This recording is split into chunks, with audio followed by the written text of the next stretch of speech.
Assalamualaikum warahmatullahi wabarakatuh. Di sini kami dari kelompok 6 akan mempresentasikan materi yang keenam, yaitu tentang teori penawaran Islam. Baiklah, materi yang pertama adalah tentang penawaran. Apa sih penawaran itu? Perlu kita ketahui, penawaran adalah jumlah barang ataupun jasa yang tersedia dan dapat ditawarkan oleh produsen kepada konsumen pada setiap tingkat harga tertentu dan periode waktu tertentu. Harga barang merupakan faktor yang paling krusial atau faktor yang paling penting untuk memilih penawaran barang. Kemudian ada konsep dasar penawaran. Dalam teori penawaran atau supply selalu memfokuskan terhadap interaksi antara tingkat harga terhadap jumlah barang yang ditawarkan. Ibnu Khaldun membahas persediaan ketika penduduk kota memiliki lebih banyak makanan daripada barang lain yang mereka butuhkan. Akibatnya, harga pangan menjadi lebih murah. Namun, di kota-kota kecil yang kekurangan makanan, semakin sedikit makanan yang ada, maka semakin tinggi pula harganya. Jadi maksudnya itu contohnya pada tahun 2020 harga masker sangat mahal semenjak virus corona itu masuk ke Indonesia. Dari harga 20.000 per box menjadi melonjak sangat tinggi menjadi 300.000 per box. Itu karena apa?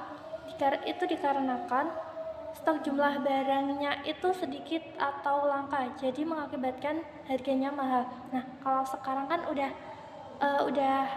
murah, itu berarti harganya sudah melimpah. Ibaratnya seperti itu. Baik, selanjutnya slide yang keempat yaitu faktor-faktor yang menentukan keinginan penjual untuk menentukan harga. Yang pertama adalah harga produk itu sendiri dan harga produk atau pengganti lainnya. Faktor yang kedua, biaya produksi. Faktor yang ketiga, tingkat teknologi yang digunakan. Faktor yang keempat, jumlah penjual. Faktor yang kelima, kondisi alam. Dan faktor yang terakhir adalah ekspektasi. Selanjutnya dalam slide ke-6 adalah kurva penawaran. Kurva ini adalah kebalikan dari kurva permintaan. Bunyi hukum pada kurva penawaran adalah jika harga suatu barang naik, maka barang yang ditawarkan juga akan naik dengan syarat ceteris paribus. Kurva ini memiliki gradien atau kemiringan atau slope positif. Artinya hubungan antara harga dengan jumlah barang yang ditawarkan berbanding lurus. Slope pada kurva ini berjalan naik dari pojok kiri ke pojok kanan atas. Saya akan melanjutkan materi mengenai hukum penawaran. Hukum penawaran adalah aturan utama yang digunakan dalam penawaran. Hukum penawaran mempertimbangkan faktor-faktor yang mempengaruhi produsen saat menawarkan barang atau jasa kepada konsumen. Bunyi hukum penawaran adalah jika tingkat harga naik, maka jumlah barang yang ditawarkan pun akan ikut naik.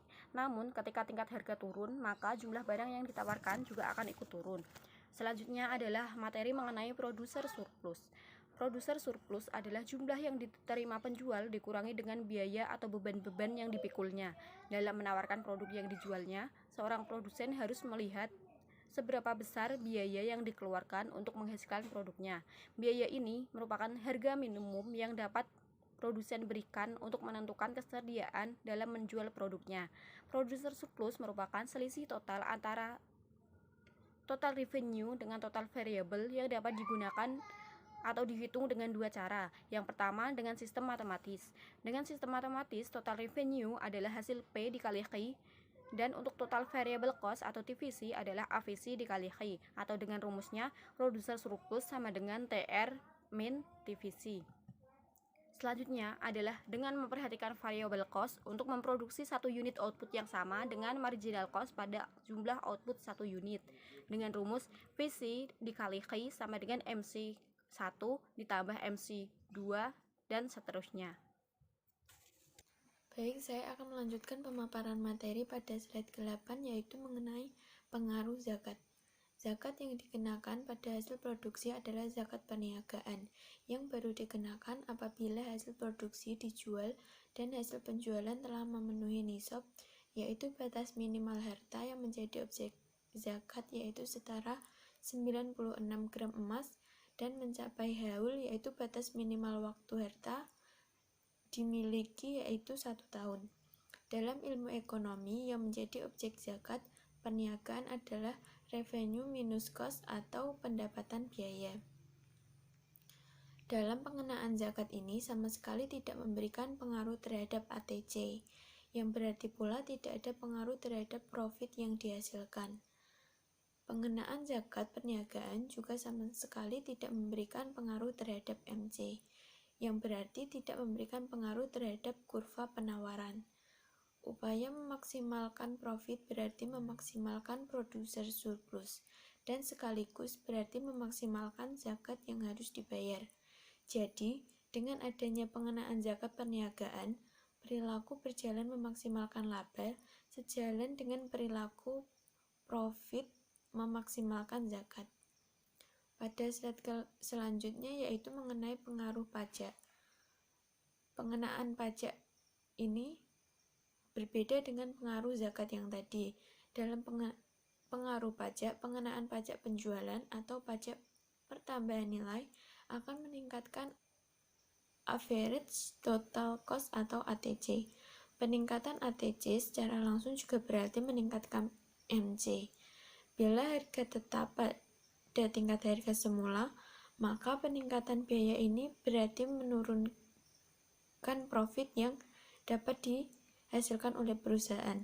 Sebelum adanya pajak penjualan, tingkat profit sebesar profit yang didapatkan. Namun dengan adanya pengenaan pajak penjualan, maka tingkat profit yang dapat diraih perusahaan menjadi menurun. Demikian presentasi dari kelompok kami. Terima kasih. Wassalamualaikum warahmatullahi wabarakatuh.